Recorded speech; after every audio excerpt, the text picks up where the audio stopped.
ओम शांति। आज का विषय है दूसरों का आदर। ಇವತ್ತಿನ ಟಾಪಿಕ್ ಆಗಿದೆ ಅನ್ಯರಿಗೆ ಗೌರವ ಕೊಡೋದು, ಅನ್ಯರಿಗೆ ಸನ್ಮಾನ ಕೊಡೋದು ಅಂತ।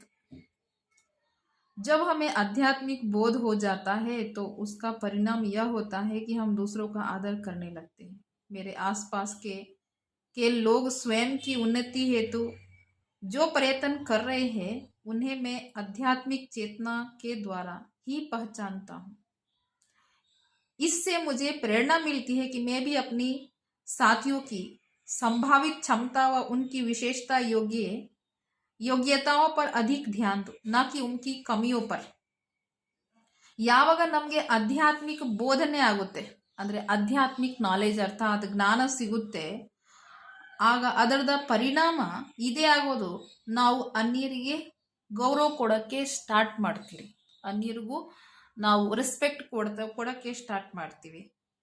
ನನ್ನ ಸುತ್ತಲೂ ಇರೋರು ಜನ ತಾನೂ ಸ್ವ ಉನ್ನತಿಗೋಸ್ಕರ, ನನ್ನ ಸುತ್ತಲೂ ಇರೋರು ಜನ ಅರ್ಥಾತ್ ಮನುಷ್ಯ ಆತ್ಮೀಯರು ಸ್ವ ಉನ್ನತಿಗೋಸ್ಕರ ಏನು ಮಾಡ್ತಾರೆ, ಪ್ರಯತ್ನ ಮಾಡ್ತಾ ಇರ್ತಾರೆ। ಅಂದರೆ ಸತ್ತ ಮೇಲೆ ಏನಾರ ತಗೊಂಡು ಹೋಗೋಣ, ಏನಾರ ಪುಣ್ಯ ಕಾರ್ಯ ಮಾಡೋಣ, ಅದು ಸ್ವ ಉನ್ನತಿ ತಾನೆ। ಅವರು ಪ್ರಯತ್ನ ಮಾಡ್ತಾ ಇರ್ತಾರೆ। ಅವ್ರಿಗೂ ಸಹ ನಾನು ಆಧ್ಯಾತ್ಮಿಕ ಚೇತನೆ ಮೂಲಕ, ಆಧ್ಯಾತ್ಮಿಕ ಚೇತನೆ ಅಂದರೆ ಆತ್ಮ ಮತ್ತು ಪರಮಾತ್ಮನ ಶಕ್ತಿ ಅರ್ಥಾತ್ ಬೆಳಕು ಮೂಲಕ ಅವ್ರಿಗೂ ಸಹ ನಾವು ಗುರುತಿಸಿದ್ರಿ, ಇವರು ಆತ್ಮನ, ಇವರು ಪರಮಾತ್ಮರವ್ರ ಮಕ್ಕಳು ಅಂತ ಹೇಳಿ। ಇದರಿಂದ ನಮಗೆ ಪ್ರೇರಣೆ ಸಿಗೋದು, ಅವರು ಮುಂದುವರಿತಾವ್ರೆ, ಅವರು ಪರಿಶ್ರಮ ಮಾಡ್ತಾವ್ರೆ ಮುಂದುವರಿಯಕ್ಕೆ, ಅಂದರೆ ನಾವು ಅವ್ರಿಗೆ ಸಹಯೋಗ ಕೊಡೋಣ ಅಂತ ನಮಗೂ ಪ್ರೇರಣೆ ಸಿಗೋದು। ಮತ್ತೆ ನಮ್ಮ ಜೊತೆಗಾರ ಅರ್ಥಾತ್ ನಮ್ಮ ಸುತ್ತಲೂ ಇರೋರು ನಮ್ಗೆ ಯಥಾಶಕ್ತಿ, ನಮ್ಮ ಹತ್ರ ಎಷ್ಟು ಶಕ್ತಿ ಇದೆ ಯಥಾಶಕ್ತಿ ಅವ್ರ ವಿಶೇಷತೆ ಕಡೆ, ಅವ್ರ ಯೋಗ್ಯತೆ ಕಡೆ ಜಾಸ್ತಿ ನಾವು ಗಮನ ಕೊಡಬೇಕು, ಅವ್ರ ಕೊರತೆಗಳ ಕಡೆ ಬೇಡ ಅಂತ। ಅಂದ್ರೆ ಅವರಲ್ಲಿ ಇರೋದು ಗುಣನೇ ನೋಡಬೇಕು ವಿನಃ ಅವು ಗುಣ ನೋಡಬಾರ್ದು। ಆಲ್ರೆಡಿ ಅವ್ರು ಪ್ರಯತ್ನ ಮಾಡ್ತಿದ್ದಾರೆ, ಎಷ್ಟು ಜ್ಞಾನ ಇದೆ ಅಷ್ಟರಲ್ಲೇನೆ।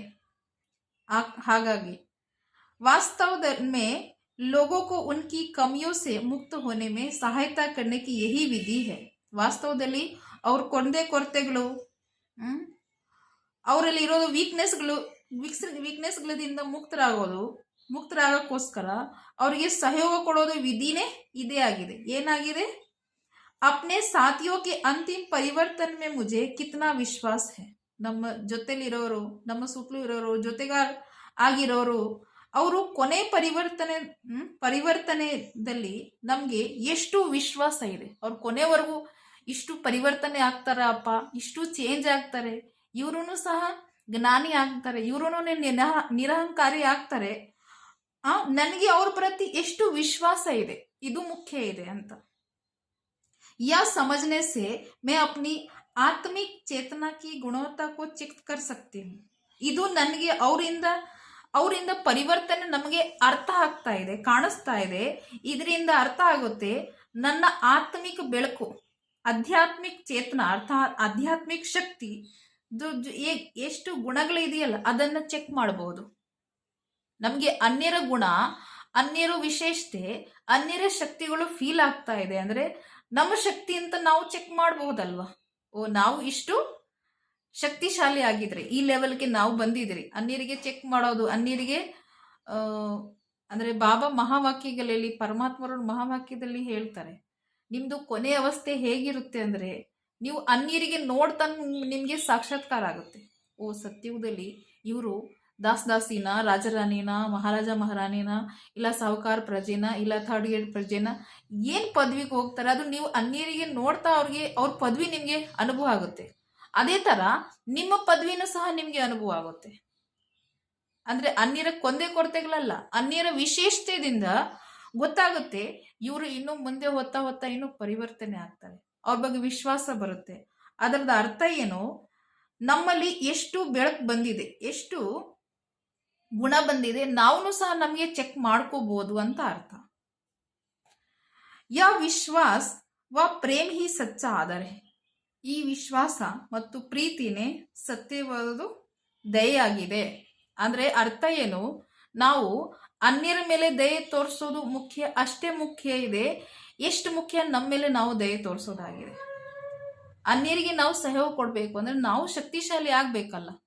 ನಾವು ಎಲ್ಲಿವರೆಗೂ ಶಕ್ತಿಶಾಲಿ ಆಗಿಲ್ಲ ಅಲ್ಲಿವರೆಗೂ ಅನ್ಯರಿಗೆ ಶಕ್ತಿ ಕೊಡೋಕ್ಕಾಗಲ್ಲ. ನಮ್ಮ ಹತ್ರ ಸ್ಟಾಕ್ ಇದ್ರೆ ತಾನೆ ಅವ್ರಿಗೆ ಹಂಚೋದು.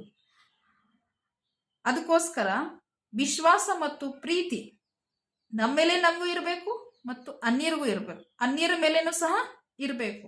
ಇದೇ ಸತ್ಯವಾದ ಗೌರವ ಆಗಿದೆ, ಅನ್ಯರ ಮೇಲೆ ಗೌರವ ತೋರಿಸೋದಾಗಿದೆ. ಧನ್ಯವಾದಗಳು. ಲೈಕ್ ಮಾಡಿ, ಶೇರ್ ಮಾಡಿ, ಸಬ್ಸ್ಕ್ರೈಬ್ ಮಾಡಿ. ಈ ನಡುವೆ ಸ್ವಲ್ಪ ಬ್ಯುಸಿ ಆಗೋದ್ರಿಂದ ನಾವು ವಿಡಿಯೋಸ್ ಮಾಡೋಕ್ಕಾಗಿಲ್ಲ, ಇನ್ಮೇಲೆ ಕಂಟಿನ್ಯೂಟಿ ಆಗುತ್ತೆ.